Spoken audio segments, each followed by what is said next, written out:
오늘도 말씀과 기도로 이 자리에 오신 여러분들을 환영합니다. 오늘 말씀은 로마서 3장 9절로부터 20절 말씀. 우리는 머리에서 발까지 철저히 죄인입니다.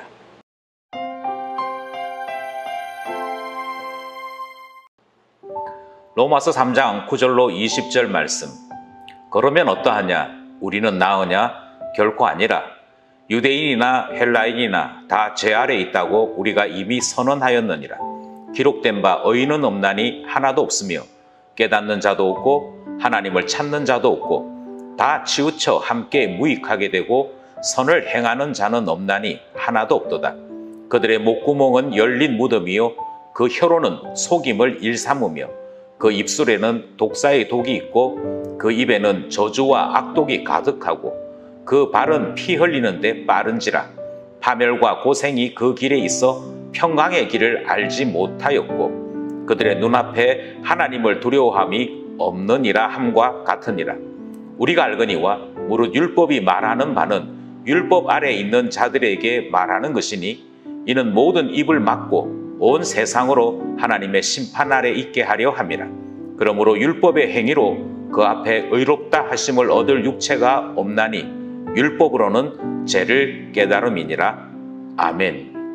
오늘 본문 말씀을 전체적으로 살펴보겠습니다. 본문 말씀을 간단하게 줄이면 1장에서부터 지금까지 이어왔던 모든 진술, 모든 논의들을 종결하면서 하나의 사실을 전달하는 데 목적이 있습니다. 모든 사람은 죄인이다. 이 사실을 정리하고 또 이 사실을 바탕으로 하나님의 복음을 전파하려고 하는데 목적이 있는 것이죠. 왜 우리 모두는 예외 없이 죄인인지 이제 본문 안으로 들어가서 살펴보도록 하겠습니다. 먼저 우리가 살필 본문은 9절이지요. 9절은 그러면 어떠하냐? 우리는 나으냐? 결코 아니라 하는 선언으로부터 시작합니다. 우리라고 하는 데에는 사도를 포함해서 모든 사람들, 모든 인류의 존재들이 다 포함됩니다. 그러니까 사도는 사도 자신을 포함해서 우리는 나으냐라고 하는 질문을 하고 스스로 답을 내리는 것이죠. 물론 여기에서 우리라고 이야기할 때 바울은 유대인인 바울의 신분을 먼저 바탕에 두고 말하는 것입니다. 아무리 유대인이라 할지라도 그리고 아무리 하나님의 율법 앞에서 흠없이 살아왔다라고 자부한다 할지라도 그럼에도 불구하고 나으냐? 나은 것이 하나도 없다. 이 말씀이 9절 첫 부분의 선언으로 등장하는 것을 보게 됩니다. 그러니 이 말씀은 계속해서 어떤 사람도 결코 나은 바가 없다 하는 이야기지요. 어떤 사람도 결코 나은 바가 없다는 말은 도토리 키재기라는 얘기입니다. 저 사람이 참 죄인이다. 저 사람 참 나쁘다. 이렇게 이야기한다 할지라도 하나님 앞에서는 유대인이든 헬라인이든 로마 사람이든 그 누구든 다 죄 아래 있다 하는 이 말씀이 주어지는 것입니다. 9절 말씀에서 우리가 주목해야 될 것은 우리가 다 죄를 범한다 이렇게 말하지 않고 죄 아래 있다라고 말씀하는 것입니다. 죄 아래 있다는 것은 죄라고 하는 것에 굴복되어지고 죄라고 하는 권세에 이미 사로잡힌 우리를 이야기하는 것이죠. 그러니 우리가 선을 행하고자 하는 의지나 우리가 바르게 살아야겠다라고 하는 선한 동기들이 죄의 권세에 눌려서 아무런 기능을 하지 못하는 것을 의미합니다. 이것이 9절이 선언한 바입니다. 그리고 이 9절에 따라서 10절 말씀이 최종적으로 요약을 하는 것입니다. 10절로부터 18절 말씀은 왜 모든 사람이 죄인인지를 조목조목 항목을 따라서 그 부분을 따라서 설명하는 내용으로 등장합니다. 먼저 다시 한 번 더 정리를 하는 것은 10절이지요. 10절이 이렇게 되어 있습니다. 기록된 바 의인은 없나니 하나도 없으며. 여기서부터 바울은 구약에 있는 성경들을 다 인용하면서 지금 간단하게 언급하는 것입니다. 전도서 말씀을 인용하죠. 그래서 여기에 등장하는 의인은 없나니 하나도 없다라고 하는 것은 전도서의 말씀을 가지고 와서 설명하는 것입니다. 전도서의 말씀뿐만 아니라 그 다음에 이어지는 것은 시편이고요. 모세 오경을 비롯한 구약의 말씀들이 다 여기에 연결이 되어집니다. 그러면서 구약 성경 어디에 이런 말씀이 있습니다. 구약 성경 어디에 이런 말씀이 있습니다. 이런 이야기를 하지 않습니다. 바울이 가지고 있는 구약 지식을 따라 하나님의 말씀이 어떻게 선포되었는지를 정리하고 요약하는 것이지요. 그래서 구약의 말씀 읽어보았더니 구약의 말씀이 가르치는 핵심을 따라 이야기합니다. 의인 없다는 것입니다. 그것이 기록되었고 지금도 증명되고 있는 것이죠. 그리고 11절이 이렇게 얘기합니다. 11절에 깨닫는 자도 없고 하나님을 찾는 자도 없고 11절이 이야기하는 것은 1장 이야기의 요약입니다. 1장에서 뭐라고 얘기했냐면 하나님을 알되 하나님으로 영화롭게 하지 않았다라는 이야기가 등장하죠. 하나님을 알지만 하나님의 것이다라고 선언하지 못하는 것, 이것이 바로 인간들이 가지고 있는 이중적 지혜였습니다. 하나님을 알만한 것이 우리 속에 있음에도 불구하고 하나님이 하셨군요 라고 말하지 못하는 바로 그것을 다시 바울은 11절에서 깨닫는 자가 없다, 하나님을 찾는 자가 없다 라고 가르치고 있습니다. 이것이 1장에서 언급된 로마 사람들의 죄와 연결된 요약이죠. 12절은 이렇게 되어 있습니다. 다 치우쳐 함께 무익하게 되고 선을 행하는 자는 없나니 하나도 없도다. 함께 무익하게 된다 하는 이 12절의 말씀은 2장의 요약과 연결이 되어집니다. 2장에서는 도덕주의자들인 헬라 철학자들이 등장을 했습니다. 동시에 나는 율법을 가지고 있으니 괜찮다라고 주장했던 유대인들에 대한 언급이 있었습니다. 뭐라고 말씀하시느냐 하면 모두가 다 무익하고 선을 행하는 자가 하나도 없다라고 말씀하고 있습니다. 그들이 주장하는 바는 기울어져 있는 것이고요. 그들이 율법을 알고 있다라고 말하지만 행한 것은 없는 것을 지금 요약해서 12절이 2장의 말씀을 전하고 있는 것입니다. 이렇게 앞부분에 있는 내용들이 요약되어서 11절, 12절에 있었다면 그 다음 13절로부터 18절까지는 우리라고 하는 존재가 어떻게 제 아래에 있는지를 신체의 각 부분을 통해 다시 정리하는 내용으로 되어 있습니다. 따라서 신체의 부분들이 죄의 권세 아래에서 어떻게 삐뚤하게 되는지, 어떻게 죄인의 상태로 살아가게 되는지를 설명하죠. 13절에는 목구멍이 등장합니다. 혀가 등장합니다. 입술이 등장합니다. 이것을 만드신 하나님의 의도와 상관없이 엄청난 죄로 이어지는 것을 보게 되죠. 14절엔 입이 등장합니다. 15절에는 발이 등장하는데요. 이 발에 대한 타락과 부패는 16절로 17절로 이어집니다. 그래서 16절에 파멸과 고생이 그 길이다 이렇게 선언하지요. 17절에도 평강의 길을 알지 못한다. 이유는 발이 타락했기 때문이다 말씀하는 내용을 듣는 것입니다. 18절도 마찬가지입니다. 18절에는 눈이 등장합니다. 우리의 눈이 하나님을 두려워하지 않는 눈이다 이렇게 가르치고 있는 것이죠. 19절, 20절은 다시 한 번 더 유대인에 대한 말씀으로 이어집니다.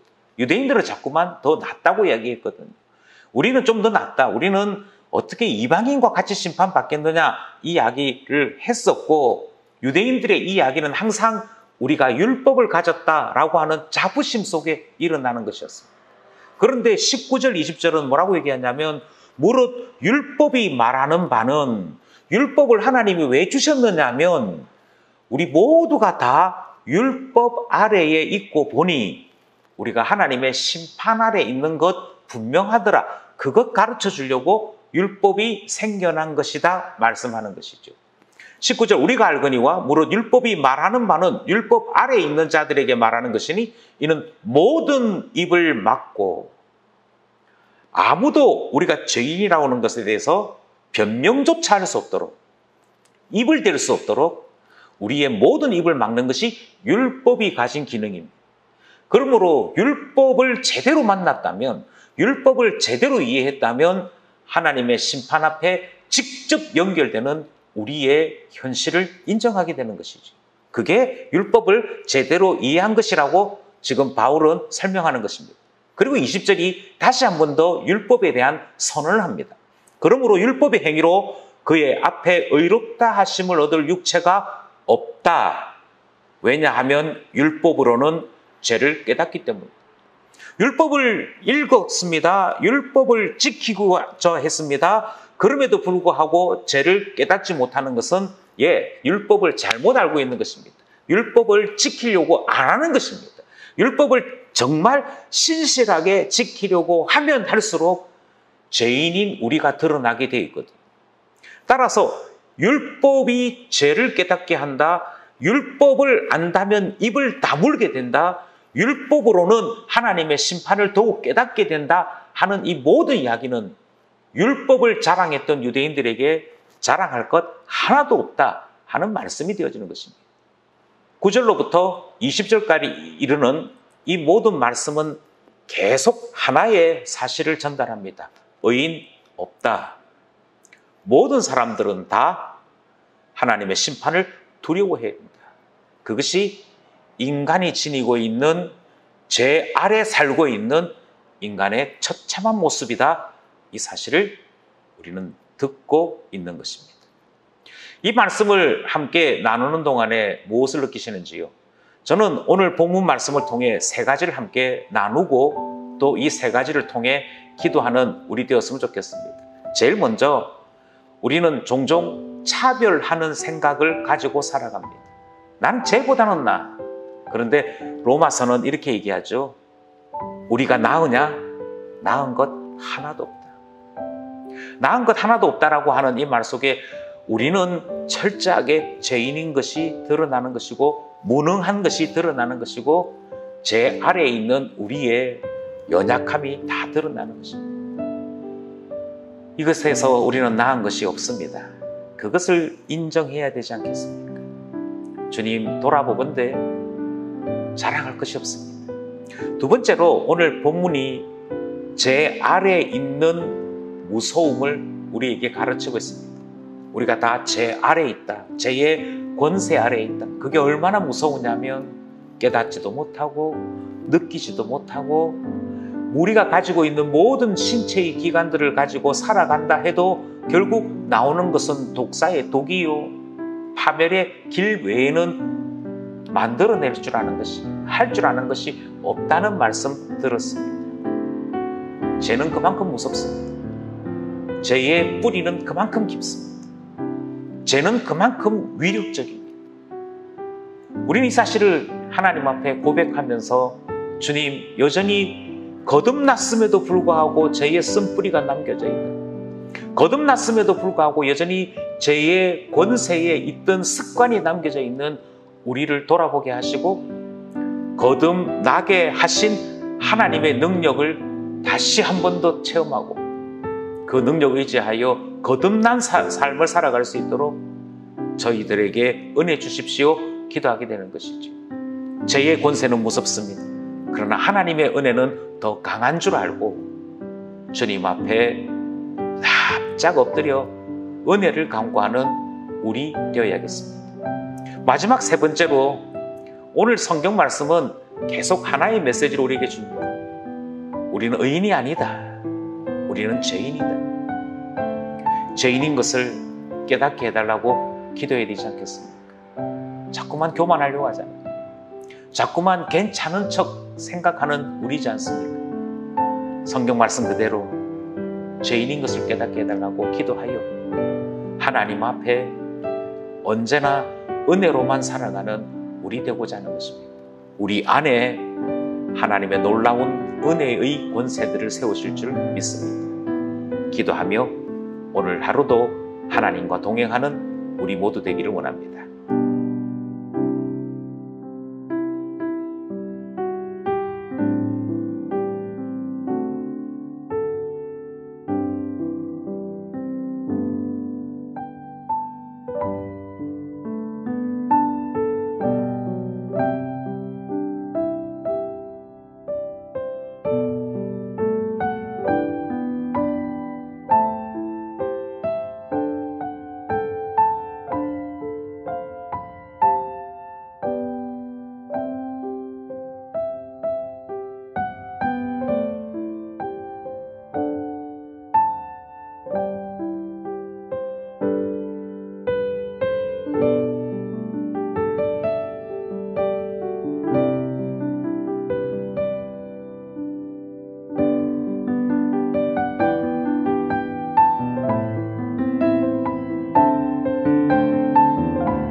니다